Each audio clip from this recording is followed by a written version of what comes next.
IPL 2024 season జోరుగా సాగుతున్న తరుణంలో ఈసారి ఏ జట్టు ఛాంపియన్‌గా నిలుస్తుందనే చర్చలు క్రీడా వర్గాల్లో సాగుతున్నాయి. ముంబై ఇండియన్స్, చెన్నై సూపర్ కింగ్స్‌తో పాటు ఇతర జట్లు కూడా దూకుడుగా రాణిస్తున్నాయి. అయితే ఏ జట్టు టైటిల్‌ను సొంతం చేసుకుంటుందో అని ఆసక్తి నెలకొంది అందరిలో. అయితే ఈ క్రమంలో ఢిల్లీ క్యాపిటల్స్ హెడ్ కోచ్ అయిన రిక్కీ పాంటింగ్ ఆసక్తికర వ్యాఖ్యలు చేశాడు. దూకుడైన బ్యాటింగ్‌తో ముందుకు సాగే జట్టు టైటిల్‌ను సాధిస్తుందని రిక్కీ పాంటింగ్ అన్నాడు. అయితే సన్‌రైజర్స్ హైదరాబాద్ జట్టు ఇప్పటికే 2 సార్లు భారీ స్కోర్ నమోదు చేసింది ఐపీఎల్‌లో. అయితే కేకేఆర్ కూడా ఢిల్లీపై 276 స్కోర్ చేసింది.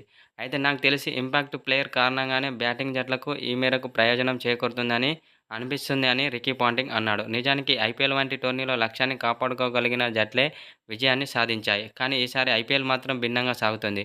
బౌలర్లను చితక్కొడుతూ భారీ స్కోర్లు సాధించిన జట్లే టైటిల్ దిశగా కొనసాగుతాయని రికీ పాంటింగ్ చెప్పుకొచ్చాడు.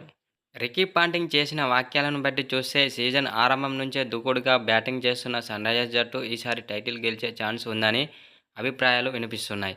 అయితే పాట్ కమిన్స్ సారథ్యంలోని హైదరాబాద్ జట్టు మునుపెన్నడూ లేనంత గొప్ప ప్రదర్శనతో ఐపీఎల్ 2024లో దూసుకుపోతుంది. అయితే ఈ సీజన్‌లో రోజుల వ్యవధిలోనే రికార్డుల స్కోర్‌లను నమోదు చేసింది. తొలుత ముంబై ఇండియన్స్‌పై 277 పరుగులు చేసిన హైదరాబాద్ జట్టు ఆ తర్వాత ఆర్సీబీపై 287 పరుగులు స్కోర్ చేసింది.